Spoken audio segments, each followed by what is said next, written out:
கர்த்தரை பரிசுத்த நாமம் பயன்படுவதாக.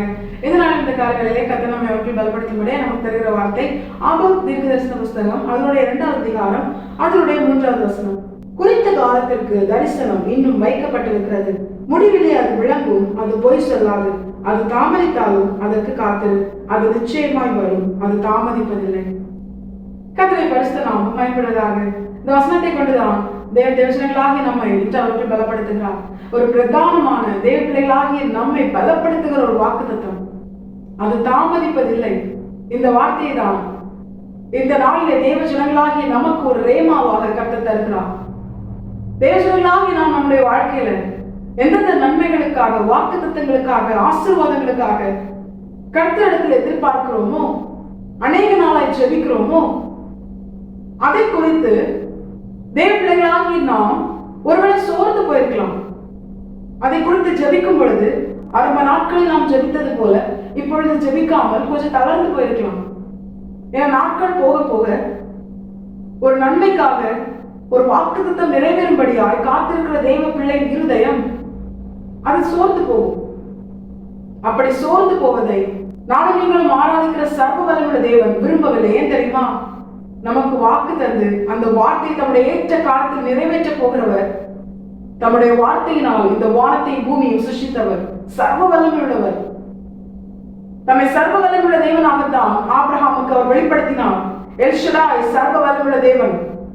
அந்த தேவன் சொல்லுகிறார், நான் உனக்கு தந்த வாக்குத்தத்தத்தை, நான் உனக்கு தந்த தரிசனத்தை, அந்த நன்மையை, உனக்கு வாக்குப்படின அந்த ஆசீர்வாதத்தை நிச்சயமாக உன்னுடைய வாழ்க்கையில நான் நிறைவேற்றி முடிப்பேன், இனி அது தாமதிப்பது இல்லை என்று கர்த்தர் சொல்கிறார். அதிலும் குறிப்பாக இந்த வசனத்துல ஆண்டவர் சொல்றாரு, கர்த்தரால் தரப்பட்ட தரிசனம், வாக்குத்தத்தம், அவர் நமக்கு செய்வேன் என்று சொன்ன நன்மைகள், ஆசீர்வாதங்கள், இவை அனைத்திற்கும் ஒரு குறித்த காலம் ஒன்று இருக்கிறது. இதை அறியாததுனாலதான், உணராததுனாலதான் தேவஜனங்களாகி நாம் சோர்ந்து போகிறோம்.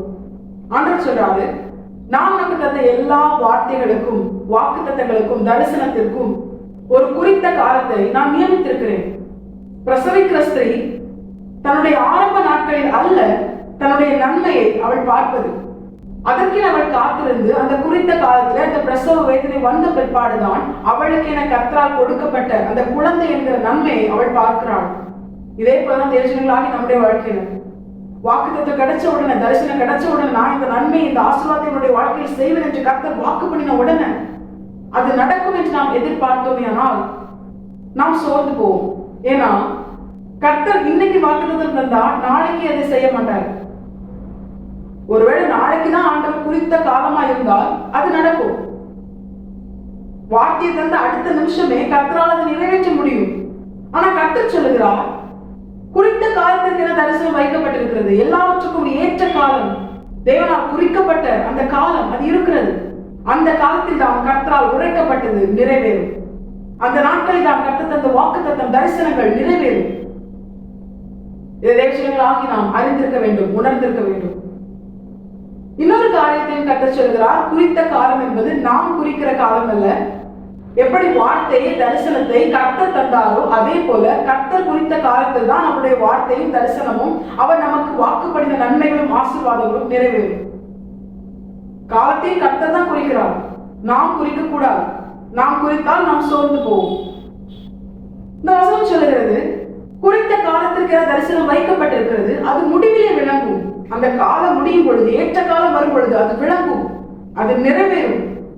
தேவ ஜனத்தை தேவன் சொன்னபடி ஆசீர்வதித்து உயர்த்தி அவர்களிலே கர்த்தர் மகிமைப்படுவார். கர்த்தருடைய வார்த்தையை அவர் செய்து முடிக்க அவர் போதுமானவராக இருக்கிறார், உண்மை உள்ளவராக இருக்கிறார். அவருக்கு யாருடைய உதவியும் தேவையில்லை, எந்த விதமான அனுகூலமான சூழ்நிலை தேவையில்லை. எவ்வளவு எதிரான சூழ்நிலையா இருந்தாலும், எவ்வளவு ஜனங்கள் அதற்கு எதிர்த்து நின்றாலும், அதற்கு தேவையான ஒரு அனுகூலம், ஒரு ஆசீர்வாதம், அதற்கு தேவையான சூழ்நிலை இல்லைனாலும், அதை செய்து முடிக்கிற எந்த ஒரு காரியமும் நம்முடைய கருத்தில் இல்லைனாலும், கர்த்தர் சொன்னதை, கர்த்தர் தந்த தரிசனத்தை, கர்த்தர் தந்த வாக்குத்தத்தத்தை கர்த்தர் நிறைவேற்றி முடிப்பேன் என்று அவர் ஆணையிட்ட அவருடைய நன்மைகளை, ஆசீர்வாதங்களை அவர் நிறைவேற்றி முடிப்பார். நான் சொன்னேன், நான் நிறைவேற்றுவேன், நான் திட்டப்படினேன், நான் செய்து முடிப்பேன் என்று சர்வ வல்லமையுள்ள தேவன் தேவஜனங்களாகி நமக்கு வாக்குப்படுகிறார். அதற்கு ஒரு குறித்த காலம் இருக்கிறது, அது முடிவிலே விளங்கும். யோசேப்பின் வாழ்க்கையின் முடிவிலே அது விளங்கினது. சகோதரர்களை பார்த்து யோசிப்பு சொல்றாரு, நீங்கள் எனக்கு தீமை செய்ய நினைத்தீர்கள், தேவனோ இப்பொழுது நடந்து வருகிறபடியே அதை நன்மையாக முடிவு பண்ணினார் என்று. யோசேப்பின் வாழ்க்கையின் முடிவிலே கர்த்தர் கொடுத்த தரிசனம் நிறைவேறினது. எல்லா கண்களும் அதை கண்டது. யோசேப்போடு கூட கர்த்தர் இருப்பதை பார்வோன் துவக்கி எல்லா ஜனங்களும் அறிந்து கொண்டார்கள். முடிவிலே கர்த்தர் யோசேப்பை உயர்த்தி யோசேப்பின் தேவனாக மகிமைப்பட்டார். இதே போல நமக்கும் செய்ய கர்த்தர் போதுமானவராக இருக்கிறார். நிச்சயமாய் செய்து முடிப்பார். அது மாத்திரமல்ல, அந்த வசனம் சொல்கிறது, அது பொய் சொல்லாது, அது தாமதித்தாலும் அதற்கு காத்திரு, அது நிச்சயமாய் வரும், அது தாமதிப்பதில்லை. இப்ப தேவன் தந்த வாக்கு தத்தத்தில் பொய் என்பது கிடையாது. ஒருவேளை ஆண்டவர் மறந்துட்டாரோ, ஆண்டவர் என்ன அந்த நேரத்துல ஆற்றும்படியா தேற்றும்படியா இப்படிப்பட்ட நன்மையான வார்த்தைகள் எனக்கு தந்தாரோ, அப்படிப்பட்ட எதிரான எண்ணங்களுக்கு நாம் இடம் கொடுக்க கூடாது. அது பொய் சொல்லாது. கர்த்தருடைய வார்த்தைகளில், கர்த்தருடைய செயலில், கர்த்தருடைய தரிசனத்தில் சத்தியம் மட்டுமே இருக்கிறது. என் ஆண்டவராக இயேசு கிறிஸ்து தன்னை அடையாளப்படுத்தும் பொழுது, நானே வழியும் சத்தியமும் ஜீவனமாய் இருக்கிறேன் என்று கர்த்தர் சொல்கிறார். பொய் எவ்வளவு வேணும் கர்த்தரிடத்தில் சேராது. கர்த்தருடைய வார்த்தையில் பொய் கிடையாது. செய்வேன் என்று சொன்னால் செய்து முடிப்பார். அவருடைய ஏற்ற காலத்தில் செய்து முடிப்பார். பிரயோஜனங்களாகி நாம் என்ன செய்யணும் தெரியுமா? அவருடைய ஏற்ற காலம் வரும் வரைக்கும் கர்த்தருடைய வார்த்தையை பிடித்துக் கொண்டு கர்த்தர் அதை நிறைவேற்றுவார் என்று கர்த்தரை விசுவாசித்து காத்திருக்கணும். சும்மா ஏனோ தானும் இல்லை, நான் குறித்த நாட்கள் நடக்கல அப்படின்னு சொல்லி நம்முடைய மனமும் மாம்சம் விரும்புகிற பிராரம் நாம் செயல்பட்டோம் ஆனால் அதன் முடிவு கேடுள்ளதா இருக்கும். அது பொய் சொல்லாது. அது தாமதித்தாலும் அதற்கு காத்திரு.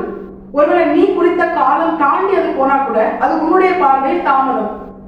அப்படி அது தாமதித்தாலும் நீ அதுக்கு காத்திரு, அது நிச்சயமாக வரும், அது தாமதிப்பதில்லை.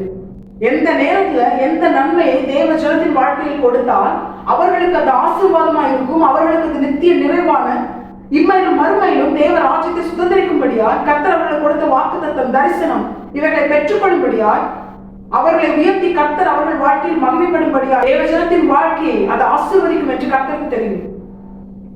கர்த்தரால் கொடுக்கப்படுகிற ஆசீர்வாதம் கர்த்தரை விட்டு பிரிக்காது. அது கர்த்தரிடத்தில் இன்னும் கிட்டி சேர பண்ணும். அதற்கு ஒரு சாட்சி தான் யோசேப்பு. யோசேப்பு இன்னும் கர்த்தரை கிட்டி சேர்கிற அனுபவத்தை உடையவனா இருந்தான். ஏன்னா ஏற்ற காலத்தில் அவனுடைய வாழ்க்கையில் தரிசனம் நிறைவேறினது. எந்த மனுஷனுடைய ஆளுகையும் அதன் பிற்பாடு யோசேப்பின் மேல் கிடையாது. அதற்காக தான் அந்த உருவாக்கப்படுகிற நாட்கள்லாம். இதே போலதான் தேவஜனங்கள் நம்முடைய வாழ்க்கையிலும் நாம் நியமித்த நாட்களில் சில நன்மைகளை நாம் பெற்றிருந்தோமே ஆனால் அதை ஈஸியா என்ன பண்ணுவாங்க, நம்மை சூழ்ந்திருக்கிற ஜனங்கள் அதை ஒண்ணுமே இல்லாம ஆக்கிடுவாங்க. கர்த்தர் தந்த நன்மை நாம் அனுபவிக்க விடாதபடிக்கு அதை கெடுத்து போடுவார்கள், அதை பறித்து கொண்டு செல்வார்கள். அப்படிப்பட்ட ஒரு நிலை தேவ ஜனத்தின் வாழ்க்கையில வரக்கூடாதுதான். நம்மை உருவாக்கும்படியாகத்தான் நமக்கென தேவன் வைத்திருக்கிற தரிசனம் ஆசீர்வாதம் இதை நாம் பெற்றுக்கொண்டு நாம் அதை நித்திய நிறைவான ஆசீர்வாதமாக இம்மையிலும் மறுமையிலும் அனுபவிக்கத்தான் கர்த்தர் அவர் குறித்த காலத்திலே அவருடைய தரிசனத்தை நம்முடைய வாழ்க்கையில் நிறைவேற்றுகிறார். அவர் குறித்த காலத்திற்குள்ளாக அவர் நம்மை உருவாக்கி விடுவார். அந்த ஆசீர்வாதத்திற்கு தகுதியானவர்களாக அந்த ஆசீர்வாதத்தை ஹேண்டில் பண்ற அப்படிப்பட்ட ஒரு மெச்சூரிட்டி ஆண்டவர் நமக்கு தருவார். ஒரு மெச்சூரிட்டியே இல்லாம ஒண்ணுமே தெரியாம கர்த்தர் தந்த தரிசனத்தையும் கர்த்தர் தந்த வாக்குத்தத்தத்தையும் கர்த்தர் நம்முடைய வாழ்க்கையை நிறைவேற்றினால் நாமே அதை கெடுத்து போடுவோம், நாமே அதை இழந்து விடுவோம். இப்படிப்பட்ட நிலையில் தேவ ஜனத்தின் வாழ்க்கை மாறக்கூடாதுதான்.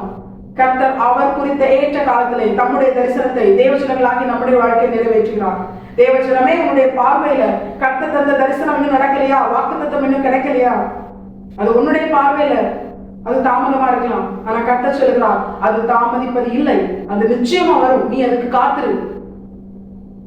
ஏன்னா கர்த்தர் உனக்கு தந்த தரிசனம் ரொம்ப பெருசு. கர்த்தர் உனக்கு தந்த வாக்குத்தத்தம் மகிமையானது. இதை கெடுத்து போடாமல் இழந்து போகாமல் நித்திய நிறைவான ஆசீர்வாதமாய் தலைமுறை தலைமுறையாய் இம்மையிலும் மறுமையிலும் தேவஜனங்களாகி நாம் நம்மை உயர்த்தி நம்மிலே சர்வ வல்லமையுள்ள தேவன் மகிமைப்படத்தக்கதால் கர்த்தர் நமக்கு தந்த ஆசீர்வாதம் நமக்கு நன்மையாக இருக்க வேண்டுமானால் அவர் குறித்த காலத்திலே அவர் நமக்கு தந்த தரிசனத்தை அவர் நிறைவேற்றி முடிப்பார். அதற்குள்ளாக தேவஜனங்களாகி நம்மை உருவாக்கி அவர் விரும்புகிற அப்படிப்பட்ட ஒரு நிலையிலே அவர் நம்மை கொண்டு வந்து அவர் குறித்த காலத்திலே அவர் நமக்கு தந்த தரிசனத்தை தேவஜனங்களாக நம்முடைய வாழ்க்கையை நிறைவேற்றி நம்மை உயர்த்தி சர்வவல்லமையுள்ள தேவன் நம்முடைய தேவனாக இம்மையிலும் மறுமையிலும் மகிமைப்படுவது அதிக நிச்சயம். தேவஜனங்களாகி நாம் இதை உணர்ந்தவர்களால் இதை தாமதிக்காது என்ற நிச்சயத்தோடு கர்த்தர் குறித்த காலத்திற்காக தேவஜனங்களாகி நாம் காத்திருப்போம். கர்த்தர் கைவிடவே மாட்டார். கர்த்தர் இந்த வசத்தை கேட்ட அனைவரையும் வாசல் வழிநடத்துவாராக. கர்த்தரை பரிசுத்தம் மட்டுமே மதிப்பிடுவதாக. மாரநாதா, இயேசு வருகிறார். ஆயத்தமாவும் பிறரை ஆயத்தப்படுத்துவோம். ஆமென்.